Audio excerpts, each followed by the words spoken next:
non-persistent XSS attack on Buggy web application. So what we are going to learn here in this video, we are going to take a look at a couple of points that what is non-persistent XSS attack, and I will also show you an example and explanation of non-persistent XSS attack inside Kali Linux operating system.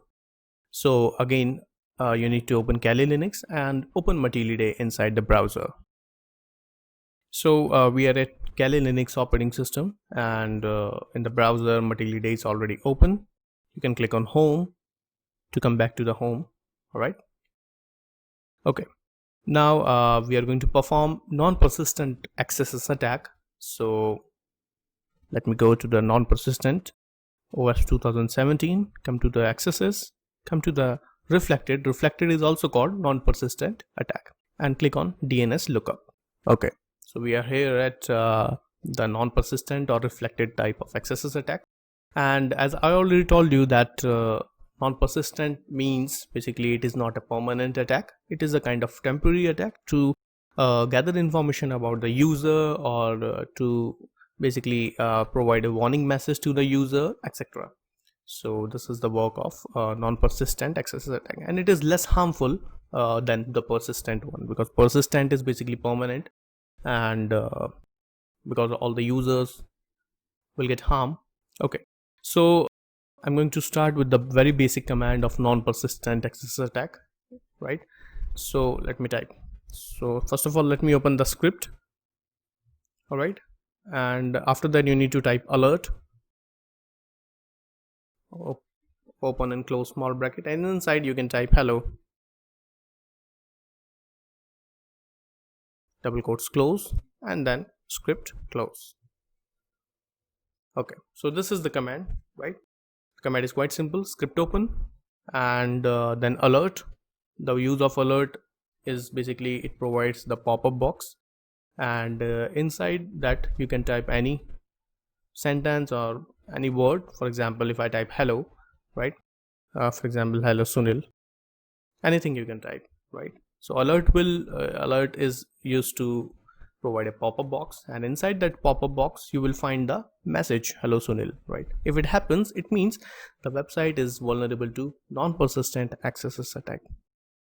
And then script close, right?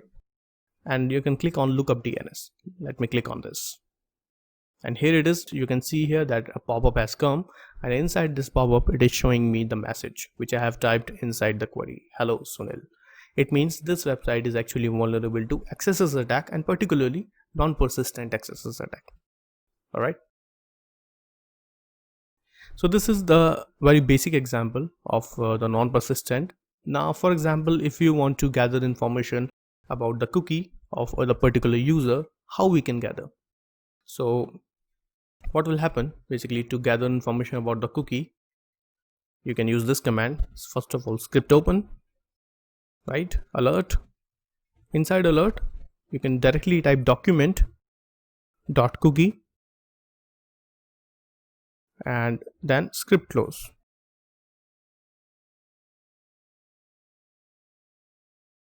All right, so this is script open, inside alert to get the pop-up box, and inside alert I need to find out document.cookie and then script close. There is no double quotes in the document.cookie because this is a function, or this is a command.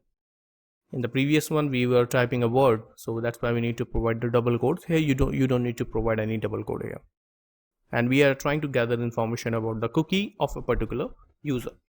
Now you can click on lookup DNS, and here you can see that pop-up box has come, and now it is showing me the PHP session ID of the particular users, right? So this session ID is basically a different for the different users, right? So to gather information about a particular user, you can use this query for that particular computer, for that particular user.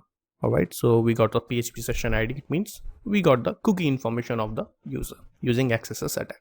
Now this is non-persistent because it is not permanent. It is a temporary, because I am just trying to gather information about the user.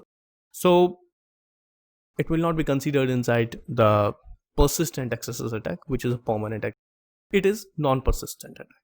All right, so I hope you have learned that what is the meaning of non-persistent attack and how it works.